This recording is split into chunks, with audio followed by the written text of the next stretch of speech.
sorry, I pushed the button and didn't have my screen on right. And, well, how are you today? I invite you to sit back and relax. If you got a little coffee or tea or whatever floats your boat, I got a little bit of my hibiscus tea here today.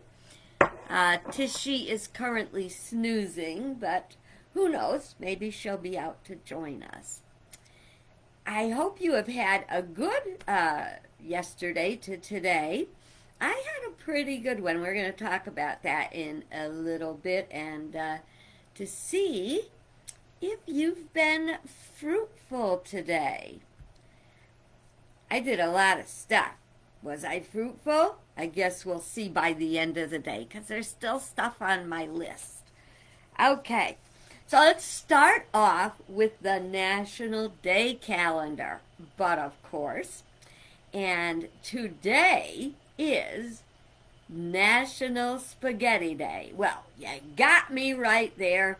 And I had just seen today in the freezer that I happen to have some sauce I'd made. And I said, what am I going to have spaghetti tonight? And I said, no, I'm not sure. So I took out something else. Then I saw it was National Spaghetti Day and switched that out. So how perfect. Just what I feel like eating anyway. I can't think of a time I don't feel like eating spaghetti, just for what it's worth. Now, I got a little bit of spaghetti trivia for you today. And, oh, that is because today is also National Trivia Day. If there's one thing I love to do in my spare time, it's trivia. But we'll get back to that in a minute. For right now, did you know that the word spaghetti is actually it's not a noun, it's a plural noun. It is the plural of spaghetto. So a single strand of spaghetto is when you've got a bunch of them, you've got spaghetti. And spaghetto is the diminutive of spago. That was a light bulb, because I think it is it Wolfgang Puck's got a restaurant in Las Vegas, New York, Spago? But I'm pretty sure that's the name of his restaurant. Okay, so that was kind of fun. And they actually, they said, well, where did it come from? Some people say that spaghetti originated in China. Other people say, no, it was Italy. And whether it was a form of spaghetti or not, we're not sure. But in Palestine, in the 3rd and 5th centuries A.D., they did have a boiled dough kind of product. Was it spago? Spaghetti? Noodles? I don't know, but that was kind of a fun thing to learn. So then we get to National Trivia Day, which we were just talking about, and I just love those little tidbits. And I read into that a little bit, and National Trivia is culturally significant, totally useless information. And I got a lot of that, totally useless.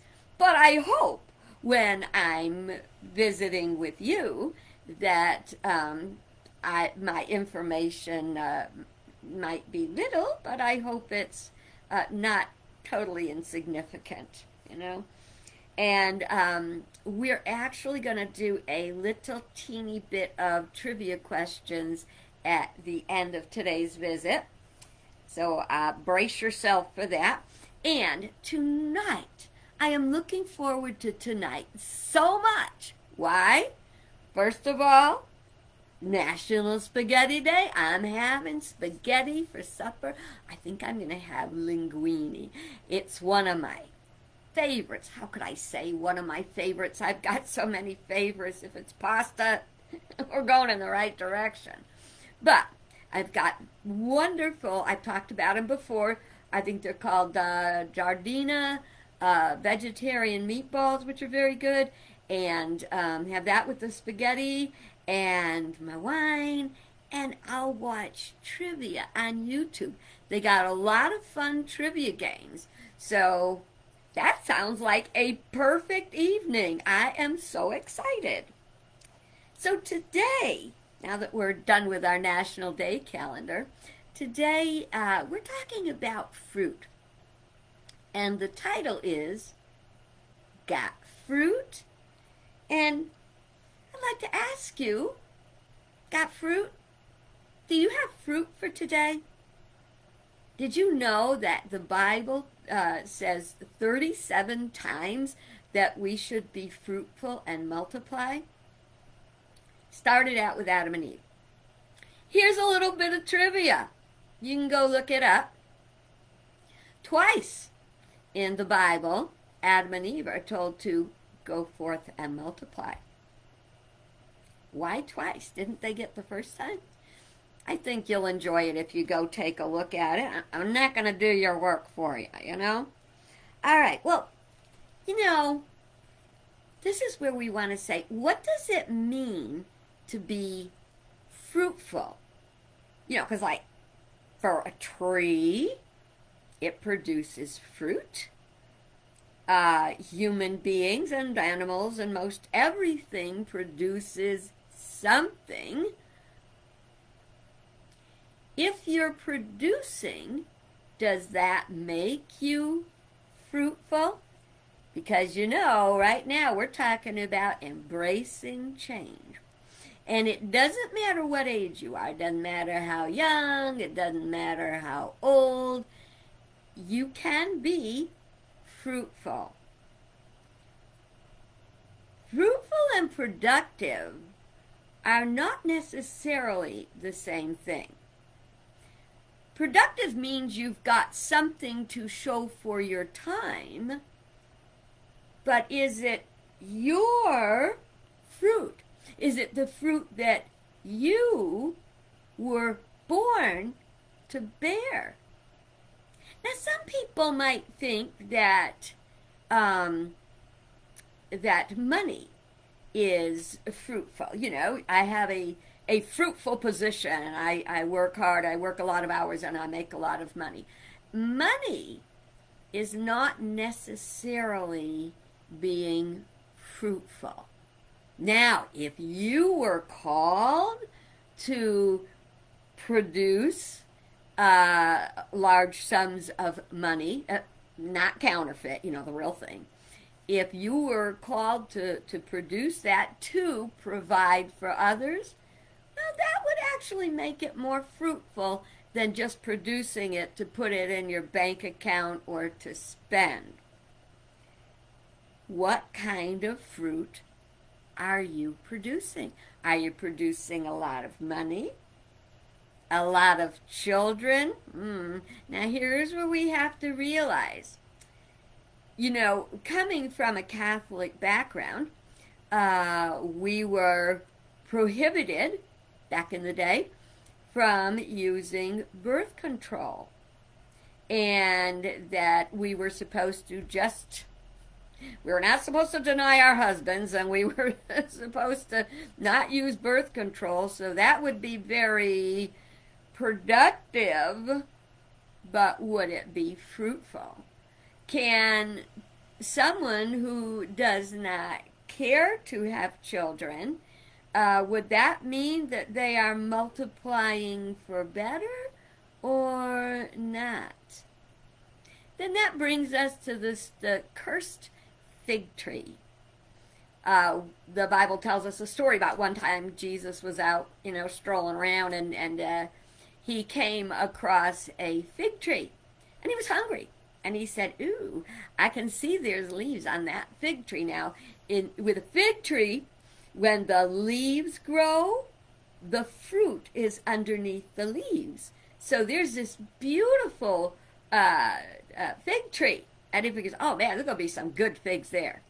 Except when he gets up there, under the leaves are nothing. And so the tree, he cursed it. I don't know if this is a parable or, I wasn't there that I know of. So, but the message there is the tree was producing lots of green, green money. Think I'll not.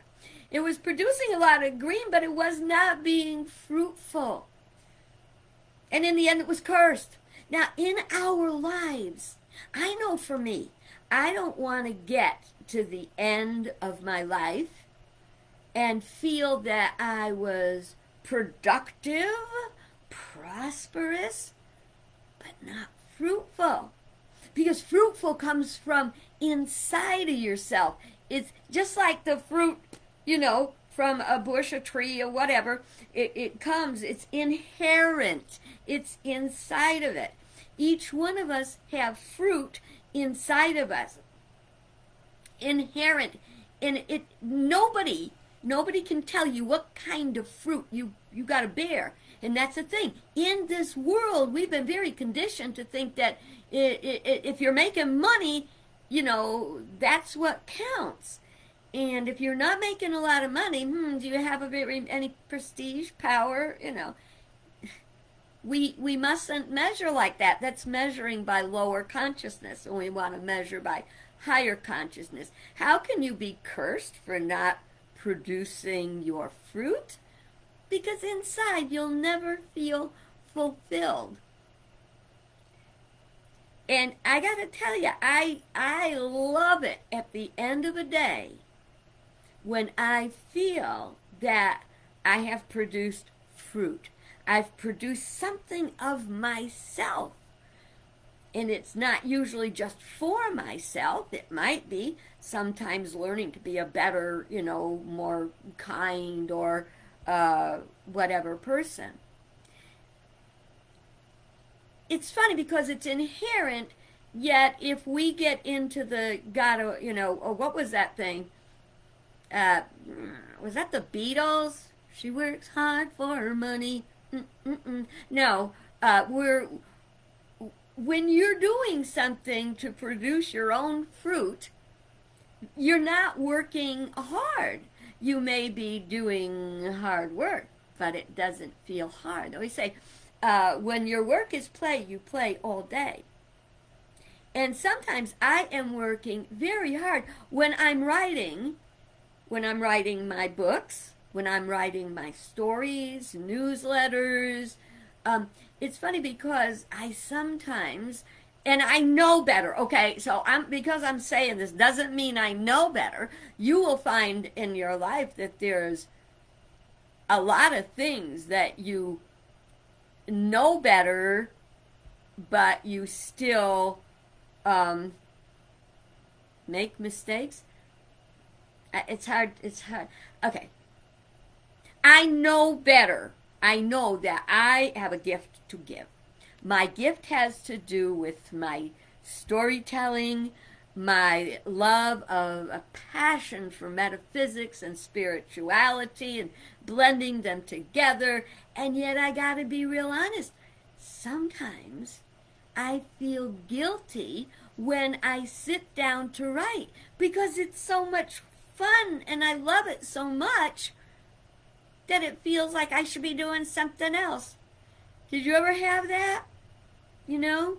Like one of my heroes, Bob Hope, who's this is interesting.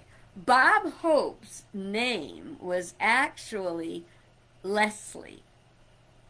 And for those of you who know me well, my first name used to be Leslie. So both Bob Hope, who is one of my heroes, and I had the first name Leslie and changed it. Now, I didn't change it because I don't like it, because I'm still Alicia Leslie. Keep that in mind. Hyphenated name, but that makes people crazy. So, anyway, he was an amazing comedian. He had a gift to give. Can you imagine if you're not, if you're so young that you don't know who he is, look him up, look up some of his work. And he spent every single Christmas You know, as an adult, he spent every single Christmas until he wasn't able to anymore entertaining troops. He went through, you know, the World War, the Korean War, the Vietnam War. He was always there to bring the troops hope. Isn't that exciting? Hope. Imagine if his mother had said, Leslie, you should really be a CPA. You need to make a solid living. Take care of all those kids you got. No. He had a different flame in his soul. He had his fruit to deliver. Not somebody else's fruit. He had his fruit. And you too have fruit to deliver. And I hope that you are able to deliver that fruit. Now that's why today we're talking about change. What do we need to change? How do we need to embrace change? First of all, we look at our life. Are you happy with what you are producing? Okay? I'm very happy with what I'm producing. Am I happy with the amount of fruit I'm producing? Not necessarily so. I keep going.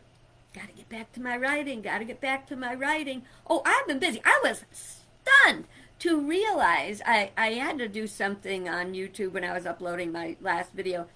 And I realized I've done 415 videos. This is 416. I was amazed. I did that many videos. And when I look at them, you know what? I said, that's pretty good. So yeah, I am producing fruit. I have to be happy with that. And if my heart is telling me, get back to my writing, that's the change I need to make. How am I going to make that change?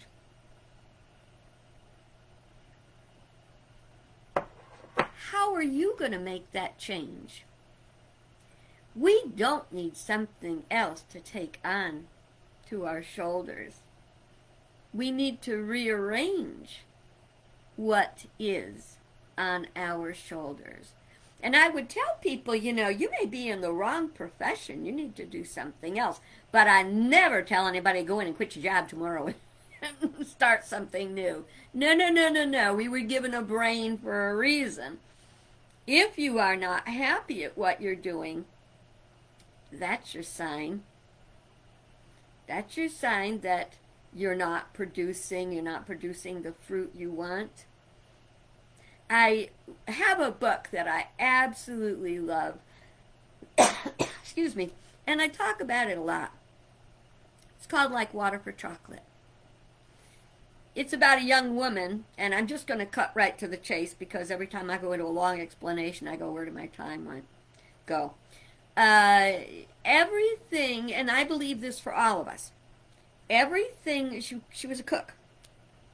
And everything she touched, everything she cooked, she put her energy into. Not consciously, she wasn't thinking about it, she was just doing it. Now, however you occupy your time, that's another thing. What is your occupation? Do you have a fruitful occupation, or do you have a, let me think, intelligent, a wise occupation, something that will make you a lot of money, give you prestige and power, and, you know, or do you have, and there's nothing wrong with making money, okay? I'm going to be real clear right up there. There's nothing wrong with making money. But, you will enjoy everything regardless of how much money you have or don't have if you're doing what you love. Let's get back to Tita and Like Water for Chocolate. Everything she touched, she put her energy into. So her emotions, her essence, her energy, for better or worse, depending on where she was coming from that day, went into the food. And the people who consumed the food reacted to the energy she put into it. You know, I have personal experience of that being true. I cook.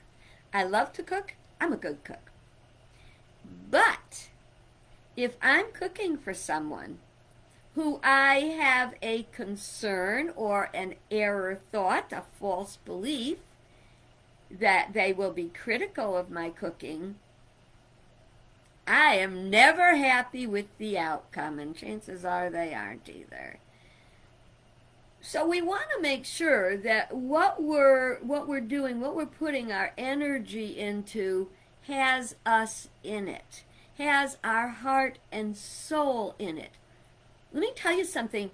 If you have, let's say you're a Taurus. We'll get a little astrology in there. So you're a Taurus, so you love beautiful things and harmony and everything. And you wind up being a garbage man. Wait a minute. Some people that are garbage men, and first of all, just so you know, they make very good money. Just so you know. So someone that is a sanitary engineer, I think they call them. Let's not call them garbage men, a sanitary engineer. And when they're doing their job, they're making things better. They could be collecting recycle, and so if they've got a heart for recycle, they're taking care of that. They can have just the pleasure of knowing that they left everything that they touched better than they found it. So you see, it's not ours. There is such a huge number of things. And that brings me also to the fact that people are very concerned about, well, what if my job goes away? What if they don't need people to do that anymore? You see, the job is not your real source. Your creativity channeled through God is what your real source is. I always would go by, there's in New London, Connecticut, there is a great big, huge, humongous, I can't even make you guess how big this cemetery is, but it's a huge cemetery. And my friend Ellen and I drove by it one day, and we were joking about, oh my God, what happens when we run out of land, you know? They say, well, they're just going to have to take the cemeteries and turn them into parks, and instead of having headstones, you'd have hibachis. Well, think about the morticians, the funeral parlors who, you know, they were counting on, you know, headstone makers, all that, well, what if we do something else? Cremation. Oh my gosh, we won't be selling vaults anymore. We won't be, you know. So fine, sell jars. If that doesn't work, find another way. There's the ideas are without limit. And this brings me to something that's real important to me, is to take some time to get to know you and what gifts you have to bring. Because you are amazing and you are creative and you can do great things in the world.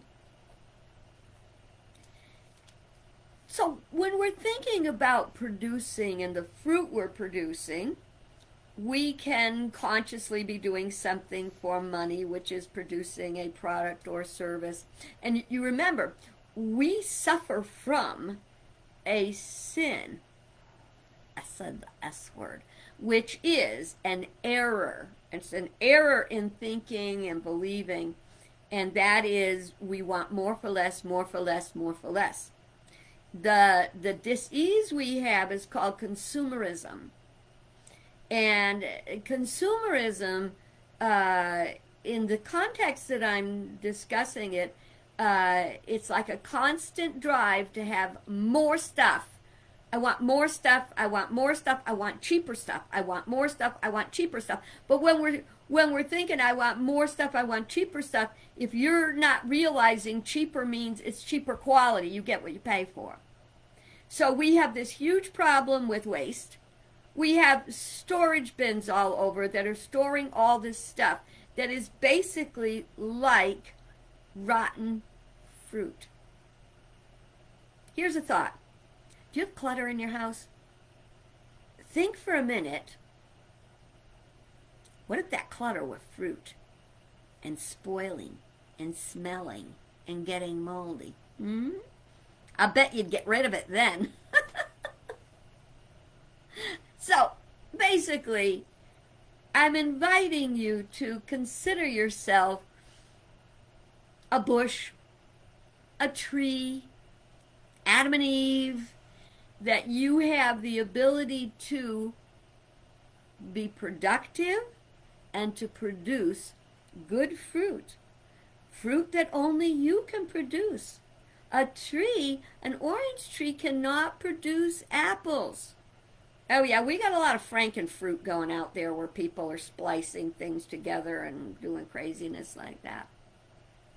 But in our being, in our realm, we have fruit to produce. Look at those trees, look at the bushes, look at the flowers. They're not straining and stressing to produce their fruit. They're doing what comes naturally. And I invite you to do what comes naturally to produce good fruit. And I just realized I talked us right out of trivia time. I'm just going to do a couple questions because if I say I'm going to do something, I want to do it. So let's do a couple of, I'll go straight to 5th grade to see if you have an answer to this. Okay, 5th grade math.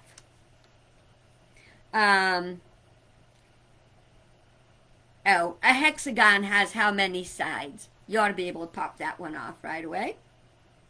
Hexagon, 6 sides. Okay, that was kind of easy. If a football field is 100 yards long, how many feet long? Wait a minute. If a football field is 100 yards long, how many feet long is a football field? And if you have to answer really quick, 300. If you didn't answer it quick, you know. Okay.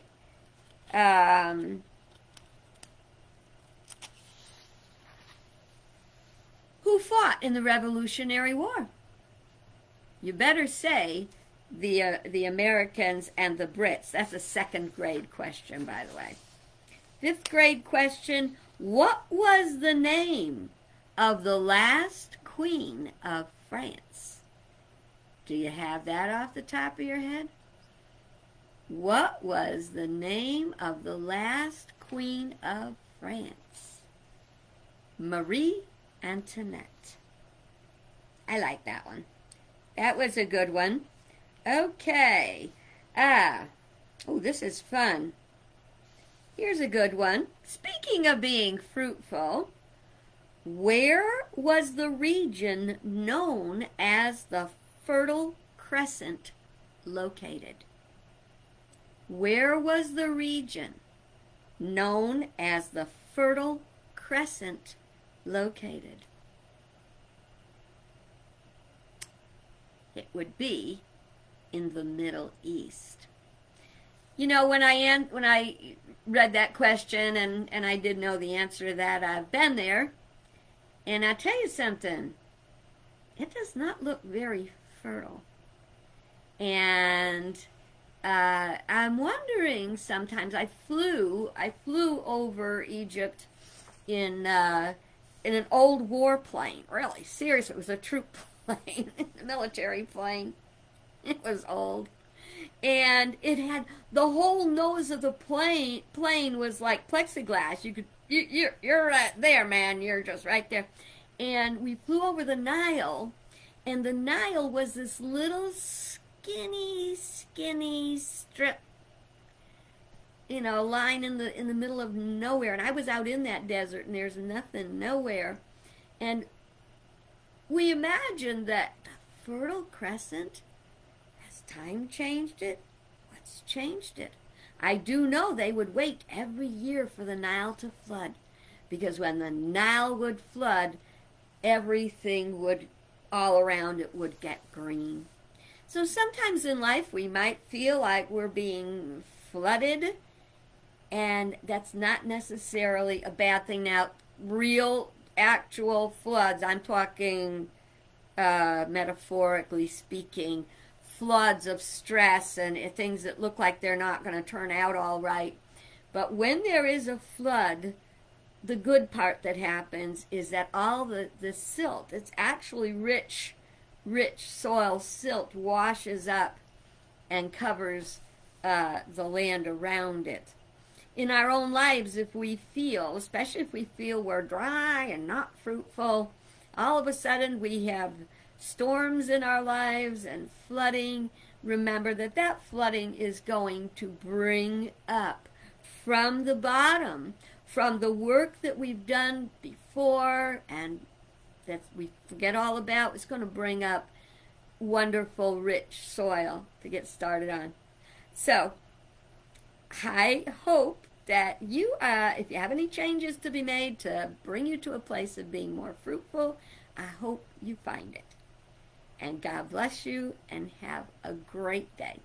Till next time, be good. Bye-bye.